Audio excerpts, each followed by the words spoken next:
കിഴക്കൻ മലയോര മേഖലയായ സീതത്തോട്, ചിറ്റാറ്, പെരുന്നാട് ഗ്രാമപഞ്ചായത്തുകൾ ഇന്ന് ഉച്ച കഴിഞ്ഞ് മുതൽ അതിശക്തമായ കാറ്റും മഴയും അനുഭവപ്പെട്ടു. കാറ്റിലും മഴയിലും പലരുടെയും കൃഷി നഷ്ടപ്പെട്ടു. വാഴകൾ പടർന്നു വീണു. അതുപോലെ തന്നെ കപ്പ, വാഴ, ചേന മുതലായവയൊക്കെ മറിഞ്ഞു വീണു. അതുപോലെ തന്നെ റബ്ബറുകളും അവിടെ ഇവിടെയൊക്കെ മറിഞ്ഞു വീണിട്ടുണ്ട്. അതിൻ്റെ കൂടെ ഇപ്പോൾ കർഷകരുടെ കൃഷികൾ കാട്ടുപന്നികൾ നശിപ്പിക്കുന്നു. അതുപോലെ കോട്ടവൻപാറ അള്ളുങ്കൽ പ്രദേശത്ത് ആന ഇറങ്ങി കയ്യാലകളെല്ലാം ഇടിച്ച് നിരത്തി.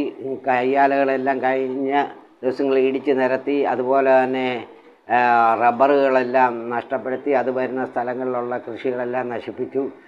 അതുപോലെ തന്നെ അള്ളുങ്കലിൽ നിന്നും ആന കക്കാട്ടാറ് നീന്തി കയറി ഇക്കരയ്ക്ക് മറുകരയിലെത്തി. അതുപോലെ അവിടെയുള്ള തോട്ടപ്രദേശങ്ങളിലെല്ലാം ഇപ്പോഴും നടക്കുകയാണ്. അതിപ്പം തുടങ്ങിയിട്ടൊരു 10-30 ദിവസമായിട്ട് അത് തുടർച്ചയായിട്ട് ആന കയറുന്ന ഒരു പ്രശ്നം ഉണ്ടായിട്ടുണ്ട്. അത് റോഡ് സൈഡ് വരെയും റോഡ് സൈഡ് വരെയും വന്നു പോകുന്നുണ്ട്. അപ്പോൾ യാത്രക്കാർക്കും 2 വീലറുകാർക്കൊക്കെ ഇപ്പം വലിയൊരു ഭയമായിട്ടിരിക്കുകയാണ്. വടശ്ശേരിക്കര മുതൽ ഈ സീതത്തോട് വരെയുള്ള ഇടഭാഗത്ത് ഇതുവരെയും കാട്ടുമൃഗങ്ങളുടെ ശല്യമില്ലായിരുന്നു. ഇപ്പോഴും അവിടെയൊക്കെ ആനയുടെ ശല്യം ഉണ്ടായിട്ടുണ്ട്. അതുപോലെ തന്നെ പേഴുമ്പാറ പ്രദേശത്തും ആന സ്ഥിരമായിട്ട് ഇറങ്ങുന്നതായിട്ടാണ് പറയുന്നത്. അതുപോലെ കട്ടച്ചിറയിലും പന്നിയും മറ്റ് എല്ലാ മൃഗങ്ങളും ഇറങ്ങുന്നുണ്ട്. അവിടെയും വലിയ പ്രശ്നങ്ങളാണ്.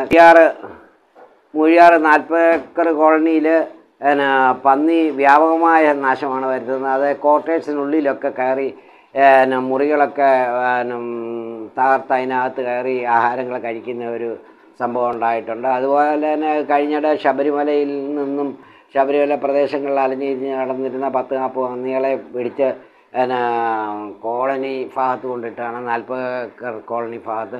അതിപ്പം പെറ്റ് വരിക, അത് വളരെ കൂടുതലായിട്ട് അത് വളരെ നാശം ചെണ്ടിരിക്കുകയാണ്. അതിനുവേണ്ടി റാന്നി ദ്രുതകർമ്മസേനയുടെ നേതൃത്വത്തിൽ വനം വകുപ്പ് കൂട് സ്ഥാപിച്ചിട്ടുണ്ട്.